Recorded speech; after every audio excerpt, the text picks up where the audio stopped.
each and I'm like, yeah.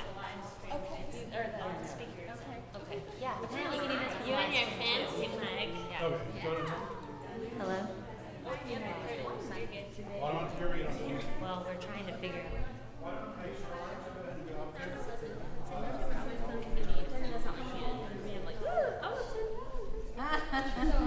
That's like how come we used to do It wasn't stressful enough. I was like, well, that's what he was. Testing. Oh, testing. Testing. Okay. All right. We'll just make this really stressful. We still got a few minutes, so don't, right? Do we? We've won. Okay. All right. So I have Bible verses, so I'm just gonna just take one and just pass it, weave it through, and if we get to all of it. But this is to help with time. Because Aaron told me it was too long, so I edited it and ended up adding half a page. So we'll see how this goes. So we're gonna book.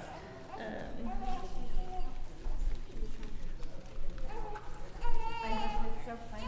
Okay, I have asked Reagan to lead the prayer for us, so we're gonna take prayer requests. Is this a good distance? Yeah, I come through. Coming through clear? Okay.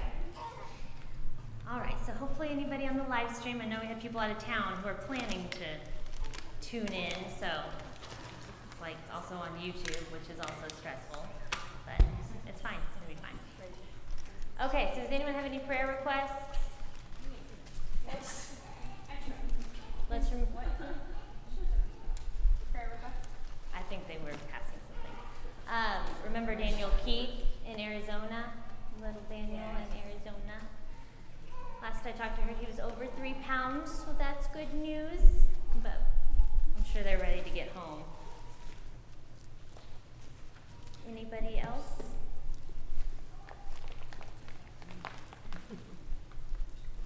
Okay, everybody's doing great. That's good. Oh.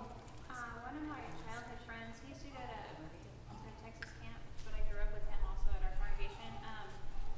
He's a twin, and he's had cancer come back. This is his 3rd time, and they told him it wasn't operable and they had to wait. But then he went back for his appointment again, and they found out that it's inoperable at that point. But he went and got a second opinion because they're gonna have to he's been told it might take his tongue, his jaw, and his neck. The Like, surgery? part of his neck, the surgery. It's pretty bad. But he's hopeful. He's one of the best at MD Anderson, I think. So Christian, what was his name? name's Tyler Harrison.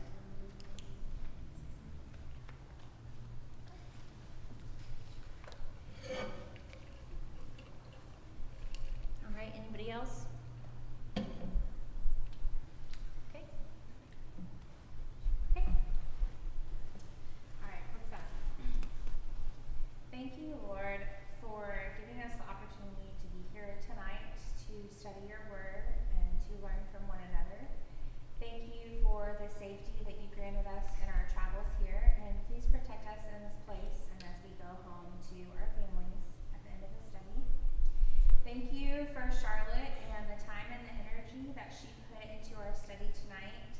Please be with her as she talks to us tonight and give her a remembrance of the things she's prepared to discuss with us. Thank you for each of our sisters who are here with us tonight. Help us to be peaceful toward one another, to receive one another with love and understanding and patience. Help us to remember and to cherish the things that we have in common rather than fighting about or focusing on our differences, because we know what we all ultimately have in common is you, and that we must honor one another to be honoring to you. Help us to love you by loving one another and to be like-minded in our work as your daughters, and give us the strength to love courageously as you love us. Please grant comfort to those who feel downcast, and help us all to look for opportunities to serve and encourage them, especially when it doesn't come natural to us. Please be with the Keiths in Arizona and baby Daniel. Continue to help him to grow strong, and please give Lacey and Josh strength, comfort, and patience as they see prayers being answered. Please continue to give them all the courage that they need to face the difficult circumstances in their lives, and please help baby Daniel to grow strong so that he can come home soon and they can be home together as a family. Please be with Tyler Harrison and his cancer diagnosis. Please with the doctors that are helping him, and help them to find solutions that will be beneficial to him, that will increase his quality of life and to give him the best possible outcome. Please be with his family as they tend to him and comfort him and help him and encourage him. Please be with all of us tonight and help us to come to your word with open hearts, ready to receive the things that we need to learn, and help us to have the courage and the diligence to see those things through in our lives as we go about and shine our light to the world around us. Thank you for all of the blessings that you've given us. Thank you for your Son, and it's in his name we pray. Amen. Thank you. Okay, well, I'm glad everyone made it. I know it's spring break, and so we had quite a few out of town on Sunday, but I'm glad we still have a good group. So I want you to go back to a time where you felt unaccepted. And I'm not talking about you just didn't get invited to one thing. I'm talking about this was like the third or fourth time you weren't invited to something. You know, or you tried to fit in with a group and you just kind of felt awkward. Or you've invited this one person that you're trying to build a relationship with. You've invited them again and again, and they just always seem to find an excuse not to come. And so now you're kind of wondering, is there something that's going on? You tried to join a group and wasn't let in. So I want you to just think about that for a moment. Some of us can probably pinpoint an exact moment that I'm talking about. You know, for me, I thought this one person from camp was just the coolest person in the world. And I wanted to be their friend. I tried to buddy up with their friends, like, 'cause this person is just really cool, and I think they'll be a great friend, and all this stuff. And I tried to fit in, invited her to things, and she basically just told me, I just don't want to be your friend. And I was really confused. I was really hurt. And, I honestly, 10 years later, I still kind of struggle with it. I kind of operate in a who is going to leave mindset. How can I stop them from leaving? They're just inviting me because Erin's really funny. And that's who they want to come, not me, of course. I end up trying too hard. I always text people saying, I just want to clarify something I said. I've probably done that with some of you. And that's basically just the ramifications of kind of feeling unaccepted. And so some of us may have a similar story. And as Christians, that's just not who we're supposed to be. So this lesson, if you read it, there's a lot of extremes that we can jump to. As I was preparing for it, I was just like, this could go this way. So I want to set some ground rules. If sin is involved, you're not to accept that person. 1 Corinthians 5 makes that very clear. So I'm not referring to sin. But kind of in our culture, we talk about toxic people. So it's not really sin, but it's toxic. And let me tell you, that is true. That happens. There are toxic people where it is just a drain to be around them. You may need to limit your interactions with them. And I totally get that. There's people that I have to do that with. But I do think if we're not careful, we can kind of abuse that. Chris Emerson has a really good podcast, and it's called The Outer Circle, and it talks about when you have someone in your inner circle, and then you just realize it's just really draining for you. It lowers your productivity, it makes you negative, so you may need to move them to your outer circle. And it's a really great podcast. I recommend you listen to it. But notice it's called The Outer Circle, not the we don't have to acknowledge you circle. They are still a part of your life. And with this, guys, it's going to take wisdom and it's going to take humility. It's hard. You better be prepared, because you're going to have to stand before God and tell and explain why you don't accept someone. Because as we're going to see, it's really important. So I don't want you to jump to the extremes. There are toxic people. I do understand that. But let's be careful and let's not abuse that. I'm also not saying you have to be best friends with everyone. With the person who has Proverbs 18:24, please read it. Proverbs 18:24.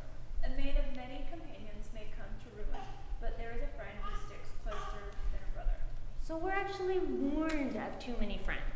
Okay? There's a friend who sticks closer than a brother. Too many, probably going to come to ruin. So we're actually warned about having too many close friends.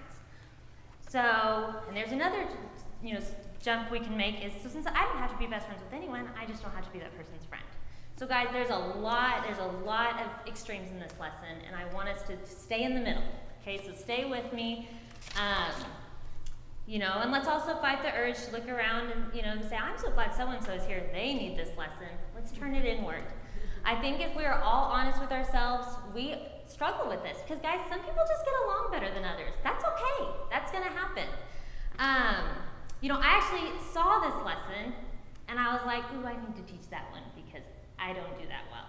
So everything I'm saying back to me. I was literally having trouble accepting someone and their bad decision. And like I said, I saw that title and was like, ooh, I need that one. So, as I was working on this, it hit me, that this chapter is really to me the core of the book. Not that I don't accept the other lessons, I do. But I think those are symptoms. And this is the core problem. Because if I don't accept you, I'm not going to honor you. I'm not going to encourage you. I'm not going to serve you. I'm not going to help bear your burden. So things that we've looked at or are going to look at. I will speak against you if I don't accept you, which is what we covered last month. So I really feel like this is at the core. I was talking about this with Aaron. I can even love you, agape you, want what's best for you, but still not accept you. I want that to happen for you in a different state. So where I don't have to be around you. So you can even love someone and still not accept them. So this lesson is, to me, one of the foundations of this book. And it's really good. It's really meaty. Okay, so, I did not do that because of my mic thing. Romans 15, 5-7. Who has that?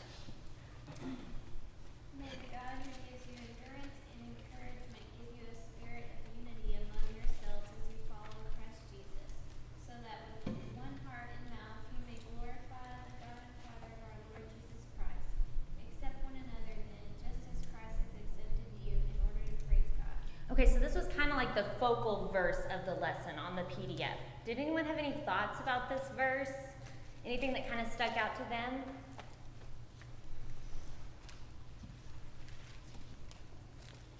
Reagan? I was just thinking about, in the scriptures, we turn to the God of whenever we're looking for those things. Mm-hmm. So we turn to the God of love to understand love. We turn to the God of light when we're looking for light. And then I was thinking about how we turn to the God of patience and comfort when we're looking for those things, but he points us to one another. Mm-hmm. He points us to be like-minded with one another and to turn to one another to find the patience and the comfort so that we can together come back to God and glorify him. Mm-hmm. No, that was very beautifully said. Anything else? Well, it's kind of written as may the God who gives endurance, you have to understand, we probably are going to need God's help with this. Yeah. This is not going to be something that comes really natural. So that kind of stuck out to me. But in doing this, in actually achieving it and accepting one another, we give glory to God. I mean, isn't that what we're about? Isn't that what we're here for? So it's, he's going to help us do this, and we're going to be unified together, and then we're going to shine like this bright light, and people will see those deeds, right? And then they'll ask us about it. It's really, really key. He talked about it, the growth of the church, is that people that come in see that we actually do accept one another. Mm-hmm. Yeah, and we're gonna touch on some things like that. Did I see another hand? So what stuck out for me, it was the accept one another just as Christ has accepted you. I hadn't really thought of this passage in this way, but it kind of came up in the light of the lesson. But, it seems to be like a great reminder. Christ has accepted you. As Christ has accepted you. Great, I'm accepted. But then I kind of as I was working through this lesson, I was there's kind of an underlying, an underlying, as you accept others, is how Christ will accept you. And that was kind of haunting. I was talking about it with Sarah actually, and, she talked about how when you see forgive, as Christ forgives is how you're supposed to forgive. How you judge is the standard that you'll be judged. And I kind of think we get a similar thought here. As you accept is how you'll be accepted. So how do we want to be accepted by Christ? Again, not having to be best friends, but we know if there's always one person that when we see him coming, we kind of go around the other way. And again, some people will keep you for 45 minutes and you'll have nothing, you won't get to talk to anyone else. So again, I'm not saying that's always a problem, but is it every time? At the old Melrose building, we funneled in and we funneled back. Like there was no escaping. You had to get through the one door. But here, it's a little bit easier to kind of just go around the other way. But Christ died for that person. That person that you're trying not to get around so you don't have to say hi to them, Christ died for them. And here I have a song that I like. It says, disregarding every cost from the manger to the cross, he still came just for me, he still came. And I was singing it one time and Aaron walked in, he's like, he didn't come just for you. And I was like, I know, but I still like the song because I still think if it was just me, I still think he would come. But we would never say that, but sometimes we kind of can act that way. Well, of course he'd come for me, but this person, have you talked to them? So Jesus died for them. Who has Titus 2:11? For the grace of God that brings salvation has appeared to all men. Thank you. Acts 10:34 through 35.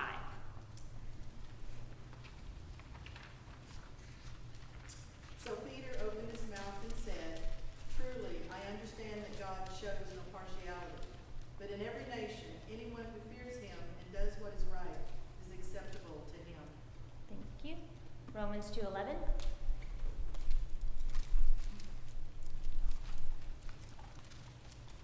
Is that you? Yes.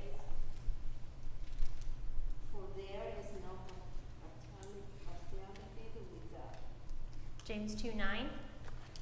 But if you show partiality, you are committing sin, and you are convicted by the law as transgressors. So, I think those verses are very clear. God has accepted all, we must accept all. Remember, as Christ accepted you. So any thoughts or comments? I think when we're in worship service, it's easy to read these verses and kind of nod along. Yeah, of course, we accept one another, we love. I look around the room, I see a lot of people that I love. In light of your homework assignment, which I completed as a mental exercise, while I was doing the lesson though, that was a lot harder. Mm-hmm. And I was very convicted because I kept that one particular person in mind, and I felt like really bad. Oh, I know. This lesson was just That was a lot harder to picture that person in my mind than to nod along in a lesson, Mm-hmm. And so that hit me hard.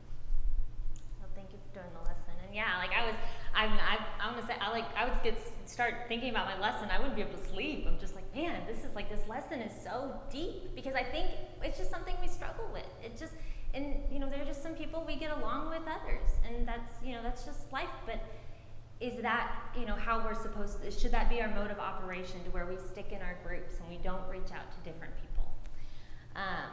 So thank you for that. Anything else? Okay, so then our book kind of goes into race, and our lesson talks about division between race. And I'll just be extremely blunt. If you are judging someone based off their skin color, you are judging God. God made them that way.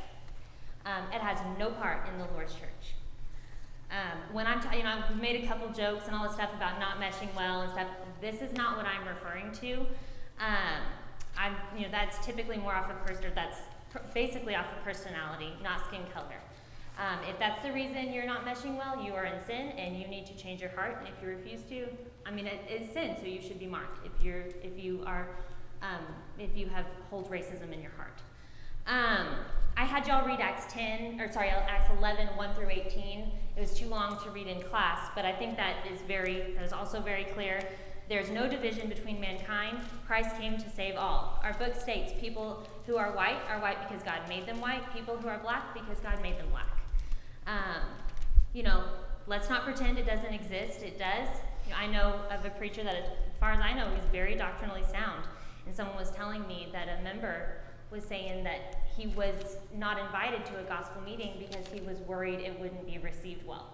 Well, this man is doctrinally sound. The only thing different is that he is black. And so, guys, I don't know that situation. I don't even know a congregation. But if that was the case, that congregation's in sin. If they would not have a black preacher hold a gospel meeting. So, guys, it's sin. We must accept all. Remember, as Christ accepted you. Would you want Christ not accepting you because of your skin color? So don't do it to others. Okay? Is that perfectly clear? All right. Racism is a matter of sin. So I wanted to give it, I didn't want it stuck in with a section of matters of judgment. I wanted to give it its own section so that I'm very clear. Racism is a matter of sin. So let's kind of move into matters of judgment. I am a mask wearer, and you want to kill people because you refuse to wear a mask. I do not wear a mask because it will weaken my immune system, and you are a sheep because you wear a mask. I think we sing too many new songs. You just care about being trendy. You only want to sing old songs. You are stuck in your ways and closed-minded. Guys, we can do this with anything. Vaccines, 1 or 2 services, homeschool, public service, organic, not organic. We can all find things that we can divide over. So how's everyone feeling? We good? We feeling good? Guys, I've said extremes before. But if 2020 has shown us anything, it is how quick we can be to not accept others. And guys, I'll just be honest, I think it's one of the main reasons we're losing our children in the church. We judge people behind their backs, and then we turn around and tell them our kids to love them when we're refusing to even just accept them. The other danger is sometimes we don't take a stand with our friends who we mesh well with, who we've accepted, because we don't want it to affect our relationship with them. But this person does one thing that you don't like. Did you see what that person just did? We're quick to let them know. You've been letting this friend make a just string of bad decisions, letting them justify it. Well, they have really good intentions, or they just did that because of this. They're just not, thinking it all the way through. But this person does one thing that, we remotely don't like, and we're sure to let them know. Churches are developing cliques over things that don't matter. And guys, the Lord's church will not survive if we devour ourselves. We have enough to fight about in this world. We're debating whether 8-year-olds can pick their gender. But here we are figuring out ways that we don't have to invite this kid to our kid's birthday party because their kids are to this or to that, and we don't want them to come. Again, I'm not saying everybody has to invite every kid to your birthday party. Sometimes that's just not feasible. But guys, is it always the same kid? The kid will feel that. The parents will feel that. Your kids will see that. And maybe it's just, I remember every time I would ask for one friend. I would say, Dad, can I have one friend come over? And he would have me bring home 8 because he didn't want anyone to feel left out. Would it have been wrong for me to have one friend? No. Totally would have been okay. But I appreciate that it really showed me how our decisions can affect other people. Because as we grow up, these divisions get stronger. And like I said, cliques start to develop. And if we aren't careful, a harmless, we just get along better with these people, turns into something bigger. Eddie told that story. He's told the story a couple times, and I'm just like, it really freaks me out. But about these two people who got into a fist fight in the church parking lot over a parking spot. It was not about the parking spot, guys. There was a lot of little things that they allowed to build of not accepting, and it escalated to a physical fight in the church parking lot. And I heard someone was saying at one congregation, they had not a physical fight, but a verbal fight, loud enough for the building to hear, because someone happened to sit too close to them during COVID. I get being nervous. you know what? Kids saw that fighting in the church parking lot. Visitors, non-Christians might have been there and seen that person yelling at that other person, or, you know, verbally fighting, or however it was. I mean, guys, it's just, we're devouring ourselves. If we're not careful, you know, attitudes like this is just, it's at the base. We're not accepting each other. And again, like, I just cannot stress, I really think that's why we're losing kids in the church, is because they see stuff, they see the verbal, the complaining, the division starting. Our PDF covers Acts 6, where there was a problem between the Grecian and Hebrew Jews. If whoever has Acts 6, 1 through 5 would read that. Now in these days, when the disciples were increasing in number, a complaint by the Hellenists arose against the Hebrews because their widows were being neglected in the daily distribution. And the 12 summoned the full number of the disciples and said, "It is not right that we should give up preaching the word to serve tables. Therefore, brothers, pick out from among you 7 men of good repute, full of the Spirit and of wisdom, whom we will appoint to this duty. But we will devote ourselves to prayer and to the ministry of the word." And what they said pleased the whole gathering. Thank you. So notice it says, "And the saying pleased the whole multitude." Notice what it does not say. And this group went over here and started another work. The book says, you know, our PDF, that there could easily have developed 2 congregations. That's how many people would handle the problem today. But they simply resolved the problem and worshiped the Lord together. That's a New Testament pattern we must restore. You know, so there are a lot of benefits to having a lot of congregations in this area. We can attend gospel meetings, singings regularly. But if we're not careful, that can actually be there can be a downside. Because we no longer have to strive for unity, to learn to have to accept one another. Because if there's an issue, we can just leave and go to one of the other 6 congregations in the area. And I want to be clear here as well. I am not saying there is not a time to leave a congregation or for a new week to be started. There are times when that is needed. Someone has 1 Corinthians 11:19. For there must be factions among you in order that those who are genuine among you may be recognized. Thank you. We have people here who have left other congregations, and I know it was hard for them. And it was, one of the hardest things they've ever done. And so I want to be clear, I'm not criticizing them for leaving, and I'm glad they found a home here. I'm really glad of that. So I'm more referring to the church hoppers, the people who, one issue, we're out the door. They get mad at something that's not doctrinal, and instead of iron sharpening iron, they're seeking for unity. They just leave. It's like I thought we were a family.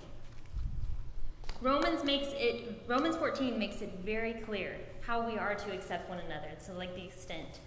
I love the way the PDF puts it. On page 101 it says, Paul's advice to them in view of the differences of opinion as these matters was that they just needed to accept each other as Christians. Such differences did not affect their fellowship with God and ought not to affect their fellowship with each other. There are many such issues today that churches have split over that should never have caused a breaking of fellowship. And guys, our kids are saying stuff like this. I don't know, maybe it's because I have kids and I'm just like, guys, our church, we need to stick together. So any comments before we kind of move on to the next? That was kind of the importance of it. We need to do it. It's commanded section. Now I kind of want to move more into the practical application. Anything else before we kind of move on? Well, sure. We see that God, and we used a lot of the good scriptures for that God's not a respecter of person. So who are we to be respecters of people who he made in his image and who have determined to follow Jesus? Even judging their service, that's really not for us to do. And I'm always reminded of when Jesus, when Peter and he was asking about John, and he said, "What is it to you?" It is not our business to know and to judge everybody else's service. That's between them and God, and we do what we do our best for our service to God, and it'd be a good example. Doesn't mean we don't deal with sin. It doesn't mean we don't encourage people. But a lot of times people get way too, they connect their service to other people's service. There's a lot of comparing going on and things like this, and we don't always know. And really, what is it to us? We need to focus on our service and encourage people with our light, even our own brethren. And I think that's a really important part of this, except because a lot of times we won't accept somebody. Well, they're lukewarm. They're kind of, they're iffy. They don't show up very often. And now all of a sudden there's somebody who we really don't want that much to do with because they're weak. Really, what does the Bible teach? They're the ones who need us the most. They probably need to be included the most, and things like that. So I think that respect to a person's thing is very, very important for us. Right. Well, and just accepting you don't know everything. You don't know everyone's situation. Like going through the stuff that we talked about earlier, like when I was the really comfortable part where we were talking about masks and all that, like you don't know. Like, someone may not want to wear a mask because they, I've seen people abused, and it reminds them of the trauma they went through. Some people are taking care of an elderly and they're not so much as worried about it, but they're worried about guys, we just don't know everyone's stories. So so we can just stop.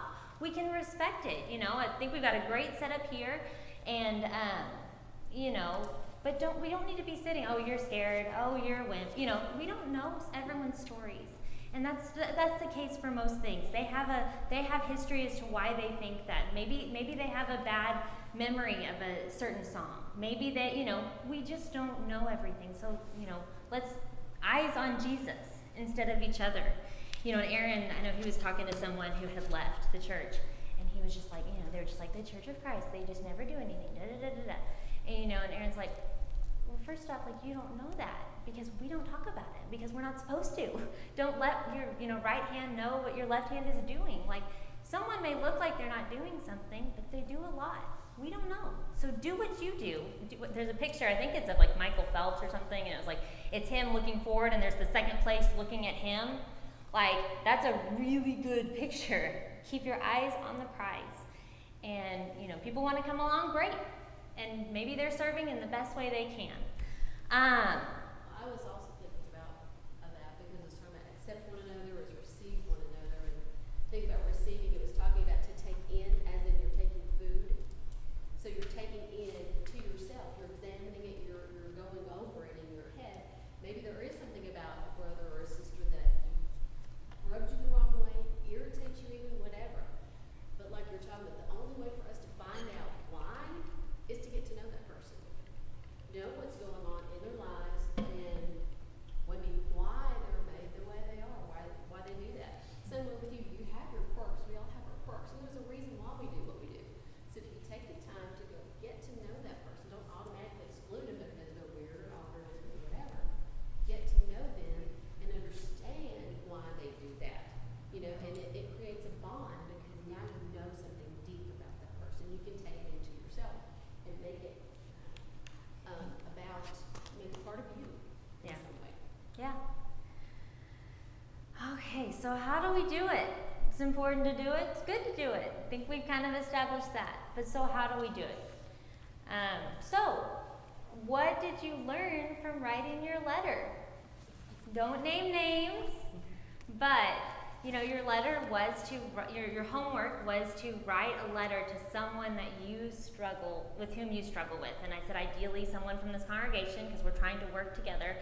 What is God teaching, you through them? Does anyone have any insights they want to share without naming names? Not necessarily what God is teaching, but what you notice is it's really hard to let it go. Yeah. Because you start writing,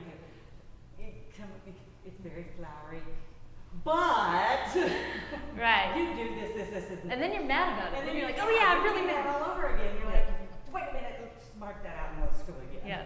Oh, I had that working on this lesson so many times. One night I tried to look at it, every day for X amount of days, and I did it one night right before bed. I could not sleep. I was like, it is just too triggering, And so no, I'm glad. It definitely, it can show you how much it really bothers you. Mine was just the opposite though. I don't know that person, almost at all. So there was nothing I could say. Oh, well, that's also That telling. was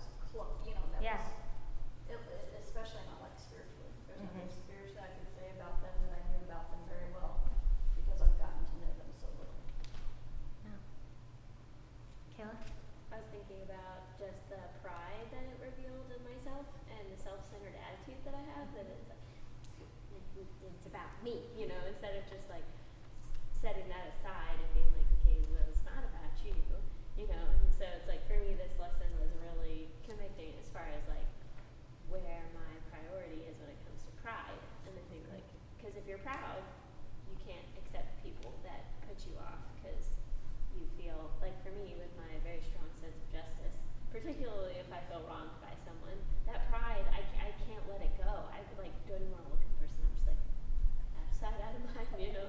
And that pride will keep anyone from being able to accept someone because, you know, it's the exact opposite. Yeah. You know, it's putting yourself above all else. One thing that I tried to do was try to find qualities that I really admired about that person and kind of let them know that. That was at first really hard. Yeah, it's kind of hard when you're like trying to find something. I need to say something nice. What should I say? It can be, if you really struggle sometimes to find those. When I hear you there. Is there anything else you wanted to? That was it. Okay, Connie. Well, the exercise opened my eyes. It made me analyze something I'd never given a lot of thought to. The reality is, I'm a lot more tolerant or accepting of everyone I love than those I don't know well. So I see it as my mission to get to know everyone that I don't know well better. I mean, I live in a household with a bunch of kids whom I love. They get away with a lot more than I would give kids around here at church sometimes. Right? I know them better. I know their motivation and I love them. So it's my job to come to love everyone in the congregation. And that takes effort to know them. And as you said, get to know their story, their history, their issues, why they are who they are. Yeah, well, and that's the point. You know, kind of what I was making. If you just, if any little thing sets you off and you leave, you're not gonna get that level of depth with people that really we're supposed to get. Crystal, did you have your hands up? Two things I thought about was one, no matter like kind of how you've already addressed it, like God made them, God wants them, God loves them. He wants their soul saved. Why does my opinion matter? Basically, you know, we should love them regardless of how we, you know, how maybe they treat us or whatever, or maybe how we assume. Because I know sometimes your head can get going and you think it's one way and it's really not. Maybe they're just not as comfortable like talking, you know what I mean? But then I also started thinking, well, who else could be saying the same things about me because I'm, you know, not, maybe I feel like maybe they think the same thing about me, you know what I mean? So it's kind of eye-opening that way to kind of mend some things before, without assuming. Yeah, That makes no, sense. that's really good.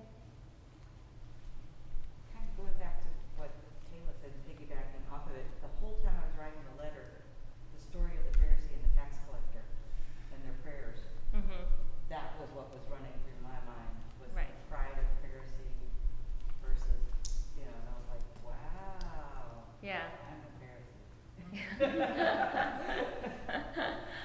Yeah. And thinking, man, I need to let, you know, it's just, maybe let it go. Yeah, that's like I said, like I said in the email, I got this idea from a book that I was doing, and I tweaked it a little bit for this assignment. But when I did the assignment from the book, I really was like, this is a really good exercise. It was about what situation you're in, not necessarily a person, but you know, it sounds like a lot of people thought it was good and hopefully shed some light. And Ruby, did you have something? Okay. Anybody else before we move on? Well, you're talking about practical things now, what you can do? Yeah. Yeah. Well, This, your assignment was a perfect example of something practical that you can do, which is to start finding the good and Yeah. praising it in the in the people. I mean, you know, we can do that with our spouses. If I just, you know, spend the day looking at everything that bugs me about my husband and making note of it and telling it to myself over and over again, my, you know, love tank for him is gonna just keep going down. But if I reminding myself of all the beautiful things that you know, why we got married and all the things he does, all of a sudden, my feelings for him will be different. Well, and that's why I like that story about the fist fight in the church parking lot. It just blows my mind. But that's it. They just, every little thing, they just tucked it away. And before they knew it, it escalated to, guys, this was a Church of Christ. Visitors, children. Like, it's huge. Like, and if we're not careful, we may not get into a verbal, you know, physical fist fight, but we can ostracize someone. And, you know, and that's probably not what that's not what they need, and that's not what you need. All right, so it's hard. Some people are just annoying. There's no other way around it. The author looks at Hebrews 10:23 through 25. So we're going to hit, I think there's like 4 verses that we're going to just hit back to back to back, and then we'll kind of add some points in it after. So Hebrews 10:23 through 25. Who has that? Let us hold fast the confession of our hope without wavering, for he who promised is faithful. And let us consider how to stir up one another to love and good works, not neglecting to meet together as is the habit of some, but encouraging one another, and all the more as you see the day growing near. Thank you. 2 Corinthians 13:11. Finally, brothers, rejoice. Aim for restoration, comfort one another, agree with one another, live in peace, and the God of love and peace will be with you. Romans 14:19. So then let us pursue what makes for peace and for mutual upbuilding. Ephesians 4:1 through 6. I, therefore, prisoner for the Lord, urge you to walk in a manner worthy of the calling of which you have been called, with all humility and gentleness, with patience, bearing with one another in love, eager to maintain the unity of the Spirit in the bond of peace. There is one body and one Spirit, just as you were called to the one hope that belongs to your call. One Lord, one faith, one baptism, one God and Father of all, who is over all and through all and in all. Okay, so we read a couple verses back to back. Did anyone kind of see a common theme or something that stuck out to them in one of the verses or all the verses?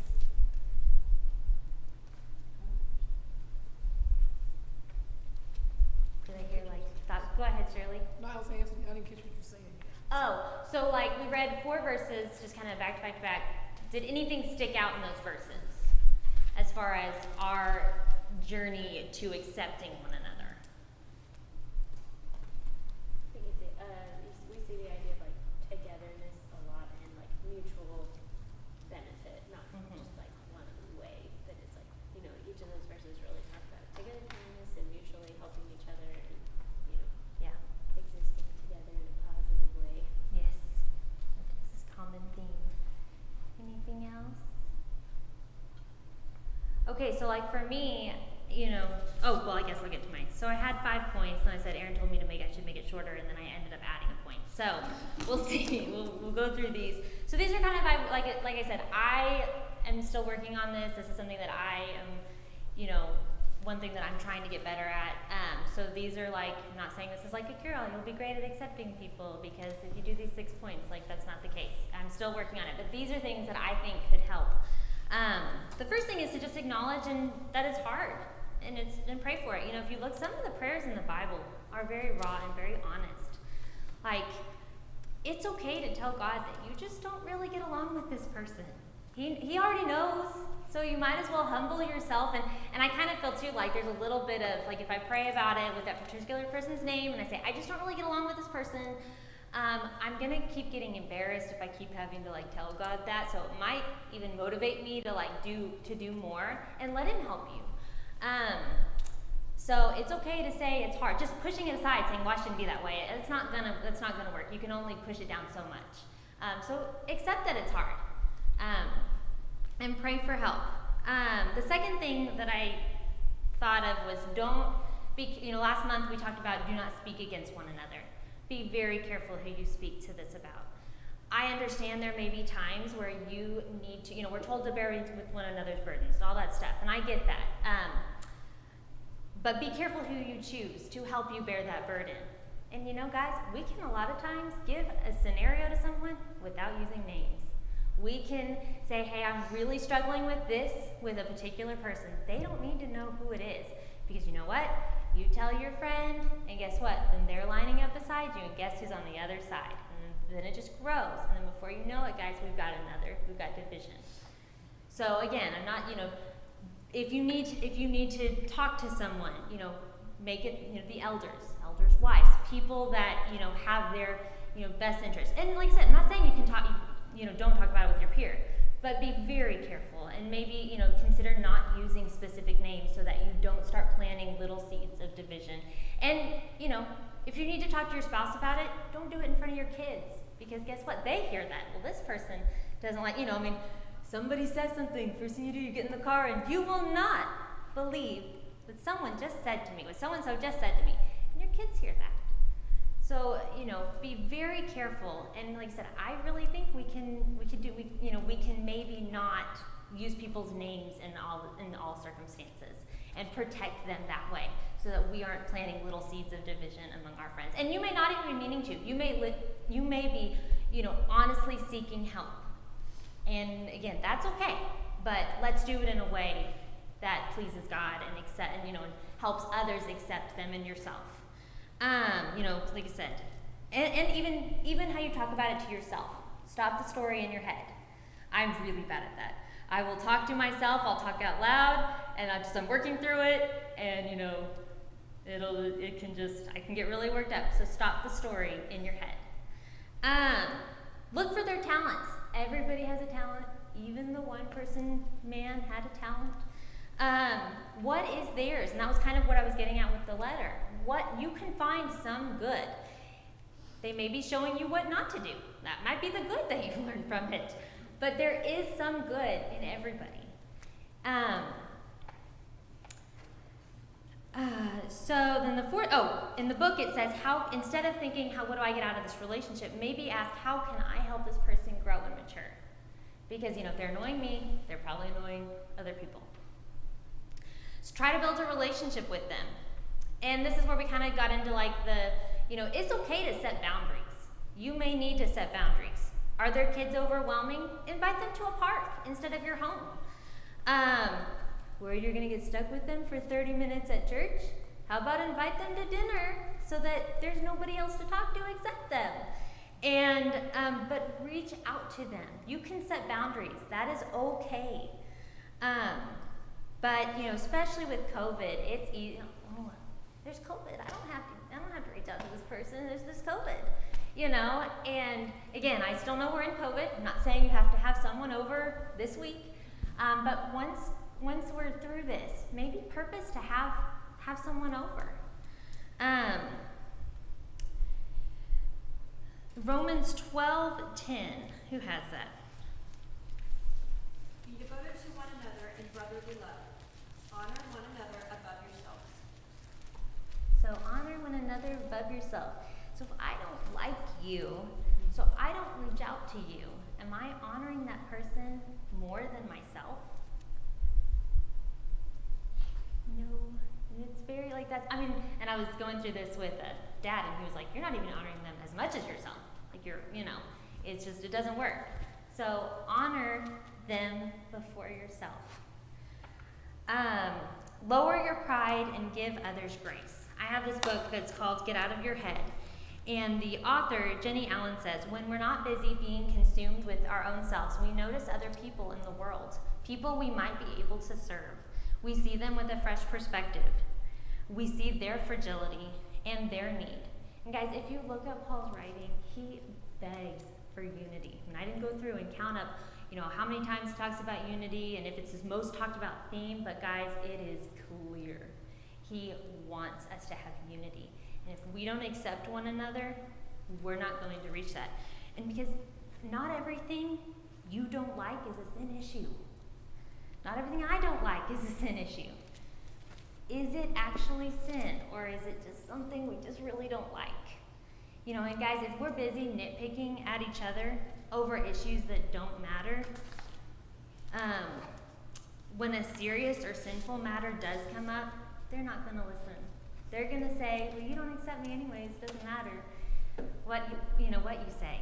They're used to tuning you out because you are just, exhausting to be around anyways, because you always have something negative to say. And I was talking to Aaron about this, and he made the point that if this person makes you just so angry or so annoyed or whatever, that's actually a flaw of yourself. You're letting something that is not sin reach you to a level of anger, and that is a flaw of you. And I was like, yeah, that's a good point. Little, but he's right. It is your flaw. So give that person grace and lower your pride. Again, if sin comes up, you have to address it.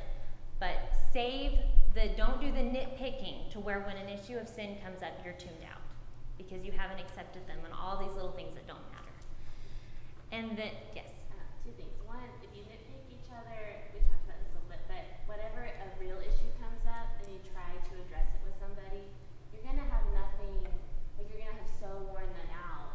Right. Because they know this person doesn't like me, and then the minute there's a major issue, they come to me. Like you only have so much currency really to use with people, so you need to like choose your battles wisely. And then something I was thinking about, with the nitpicking when I was doing the lesson in Romans 12:10, that devoted to one another. I was looking up the word devoted, and it said tenderly loving, and it's the word that's used between parents and children and wives and husbands. And that just like really struck me. Sometimes maybe you do the right things towards someone, but you do not have tender love for them. And when we don't receive each other, we're hardening our hearts towards each other. And it's just like super high calling that God calling us to have that kind of affection. It's not just, well, if they need me, I'll be there. It's this love and all of us who have kids, that kind of affection that's there, and that's the kind of word that's used here. Yeah, no, that's a good point because that, it kind of brings me back to the point where you can love someone and not accept them. Like I said, I want you to do really well way over there. You can love, but we would never say that about our family. And that's interesting that it uses the same word. And then the other thing was to be purposeful. If you look at those verses that we read, aim for restoration, pursue what makes for peace, eager to maintain the unity of the Spirit. That is not something that's just going to happen. It's not, especially if it's someone you don't like. These are all very action words, eager to maintain the unity of the Spirit. It's not easy, but God didn't call us to what is easy. He calls us to be holy, as He is holy. Heath has this book. I read it for the kids and the 2 and 3-year-olds when we were covering when Peter denied Christ, and it's called The Friend Who Forgives. And it talks about how when Peter denied Christ, and it's just Peter sinned. He flat out denied Christ when Christ needed, Christ knew that he was going to have to face death and stuff, but, I don't know him. Really? You don't know me? But Peter didn't, but when Peter repented, Jesus didn't, beat him over the head with it. And that was sin. He showed him grace, and he forgave. And guys, and Peter thrived. We see, some of the strongest letters he wrote, his faith, his devotion. He thrived. Who can we help thrive? By simply showing someone grace and accepting them. The book has this poem, and it's a really good poem, so I wanted to read it. I took the time. Okay. If we knew each other better, we would praise where we now blame. This is on page 104. We would know each bears his burden, wears some hidden cross of shame. We would feel the heartaches bitter they so long alone have borne. If we knew each other better, we would praise instead of scorn. If we knew each other better, you and I and all the rest, seeing down beneath the surface to the sorrows all unguessed, we would quit our cold complaining and a hand of trust extend. If we knew each other better, we would count each one a friend. We can know each other better if we take the time to try. Little deeds of loving kindness make it better by and by. Just a look of understanding brings a touch of all mankind. We can know each other better, yes, seeking we shall find. And I really like that poem. It's really sweet and really thoughtful. We just have to take the time to accept one another. So I wanted to spend a couple minutes if you've been hurt, if you've been on this side of feeling unaccepted. It can be hard to open yourself up again. It's just self-preservation. In that book that I mentioned, Get Out of Your Head, the author says the part of your brain that activates when you feel rejected or unmotivated by a friend is the same part of your brain that fires when you're in physical pain. Maybe this is why breakups and severed friendships literally hurt. So then what do we end up doing to protect ourselves? We isolate, which guess what? That's where Satan wants us. We don't accept people who might be trying to accept us. As women, particularly, especially, this is really detrimental. That author goes on to say, we weren't made to be alone with our thoughts. We were made to reach out, to connect, to stay tethered. We were made to live together in the light. And she says, people can be jerks and flighty, inconsiderate and self-centered and forgetful. I know this because I am a person, and I've been all these things at some point. Also true, you are a person too. So,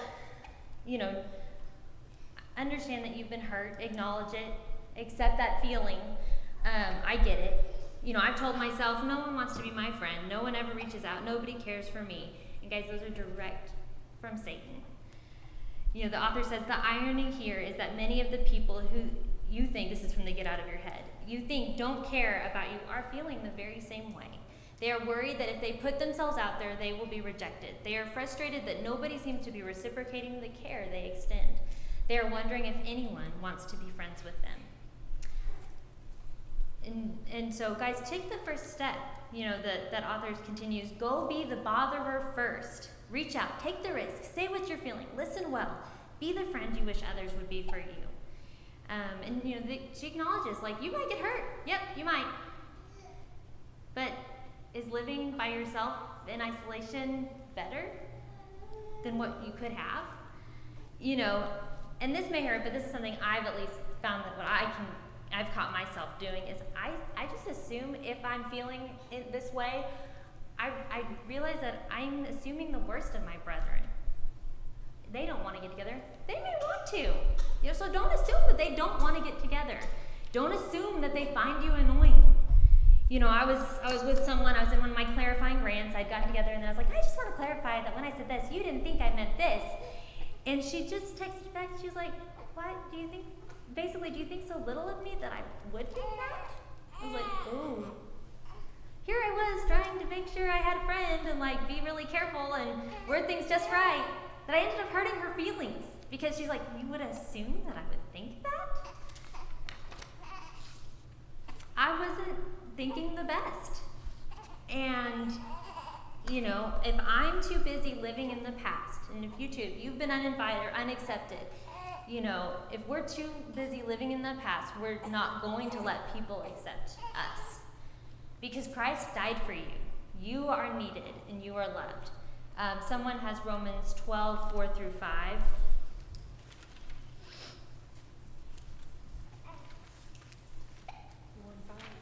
Yeah, Romans 12, 4 through 5. Says, for as in one body we have many members, and the members do not all have the same function. So we thought many are bodies in Christ. Or one body in Christ. Individual members, one of another. Thank you. So guys, if I am looking, I feel like, if I feel like I'm looking to be accepted, and if you're looking to accept me, it's going to work out as God intends. You'll find your people, your tribe, and just remember that you are always accepted by God. So Heath has this book we have for Heath. I think Birdie might have gotten it for him. It's really good. If you go off and get it, just know that there is some premillennialism that I edit out when I read it. So just that little caveat. But I was going to read this book. In the beginning, in fact, before the beginning, God had a very good idea. God's idea was to make people, lots of different people who would all enjoy loving Him and all enjoy loving each other. They would all be made in His image. They would all be like mirrors, reflecting what God is like. Because God is full of love, they would be full of love too. So God got to work. He made a beautiful world for people to live in. Then He made the first people, a man and a woman. God carried on creating people. All of them were made in His image. And all of them were different too. Some were men and some were women. Some liked reading and some liked riding bikes. Some had darker skin and some had lighter skin. Some had curly hair and some had straight hair. We live in God's world. We are all different, but we are also all the same. Everyone you see is different than you and the same as you. They might look different or speak different or play different, but they are all made in God's image, and so they are all valuable. This is God's very good idea. But people ruined God's very good idea. The first people chose not to love God. This is called sin. And because they chose not to love God as they should, they forgot how to love each other as they should. We are all the same. We choose not to love God, and so we are not able to love each other like we should. We sin. Sometimes we treat others badly because they are different than us. People fight with each other. People are mean to each other. People laugh at each other. Because we have ruined God's very good idea, He is not pleased with us. Our sin means we can't be friends with Him or enjoy living with Him. We need God's forgiveness for ruining His very good idea. It's the same for everyone in the world. People who like reading need forgiveness, and people who like riding bikes need forgiveness. People with darker skin need forgiveness, and people with lighter skin need forgiveness. People with curly hair need forgiveness, and people with straight hair need forgiveness. But God was not surprised by people ruining things. He had always had a very good plan to rescue His very good idea. So God got to work. He came to earth as a person, Jesus. Jesus loved people who were different than Him. He loved people who no one else loved. He always enjoyed loving all the different people He met. Jesus shows us how to enjoy loving each other. But people didn't love Jesus. Instead, they hated Him. They put Him on a cross to die. But this was part of God's plan. On the cross, Jesus took our sins so that we could be forgiven. Jesus forgives His people for their sins. Jesus didn't stay dead. He rose back to life and then went back to live in heaven. And then He gave people His Spirit to help them enjoy loving Him and loving all the different people they know. Jesus helps us to love each other. One day, God will finish His very good idea. They will enjoy loving God and loving each other. They will enjoy praising God for making, rescuing, and finishing His very good idea. But here's a very, very, very good part of God's very good idea. You don't have to wait till then to enjoy it. Jesus welcomes people who like reading and people who like riding bikes. He welcomes people with darker skin and people with lighter skin. He welcomes people with curly hair and people with straight hair. God's family is called the church. Your church friends are your brothers and sisters, your wonderful and colorful church family. You can enjoy loving them and loving God with them. This is God's very good idea. Lots of different people enjoying loving Him and loving each other. God made it, people ruined it, He rescued it, He will finish it. And with your church family, you can enjoy being part of it right now. I just really like the way we're all the same, we're all different. But we all have, but God loves us all. And so, I wanted to sing, let me see what time it is. I think we have time. We'll be a little bit over, but not too bad. So I asked Mom if you can grab a blue book. We're going to sing We Are One. Make sure to take this mic off for that. Huh? What's the number? 112, sorry. Take this off. So we'll end with this song, and then I'm going to leave you with a challenge, and then the lesson will be yours.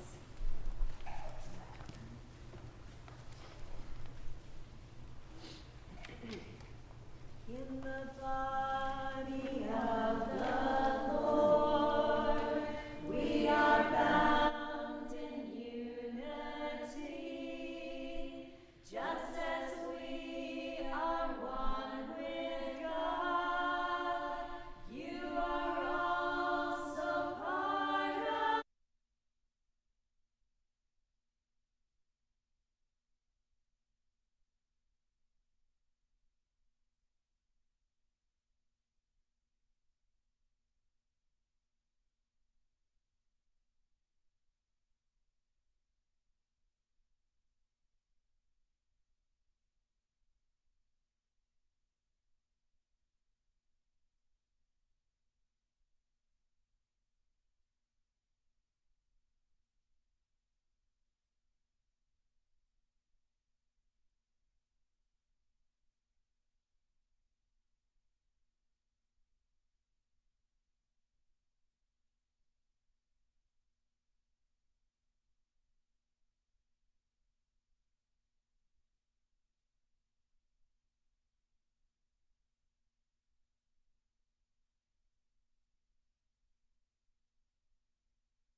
your lesson, or sorry, this lesson with them coming over. But, and you know, COVID's still around, I get that. But maybe reach out to that person. Maybe, you know, that is a challenge that we can do. And if you get invited from someone that you don't normally get invited to things with, try not to assume you're the person that they don't like. But even if you go to their house and you find the letter that they wrote you, so you know you're that person, appreciate them reaching out. Be humble about it, and appreciate them getting together with you. Any other comments or concerns, complaints? Yes. I was gonna say, we have to accept especially Christians, but how do I say, even if the world don't accept you, and even if some of the people in the church don't accept you, which they're supposed to accept you because they're Christians, but God is gonna accept you all the time, whether they do or not. Yeah. No matter what they do, He's gonna always accept you doing His will. So. Right. Well, and that's very true. The world is not going to accept. People should find a home in the church. We have, Christ's blood. Like, that's what unifies us. The book talks about, when we walk in the light, we have fellowship one with another. Like, that's not something that we're to take lightly. Like, that person has fellowship with you, and they should be able to find a home with you in the church. It should be a safe place. Yes, this should be a safe place for us. Anything else? Well, I know that was hard. Hopefully it was hard to prepare, if that makes it feel any better. I mean, I've had so many people, my lesson, but hopefully you learned something, and, if you have any questions or thoughts, you can talk to me about it, and I really appreciate you coming. Thank you.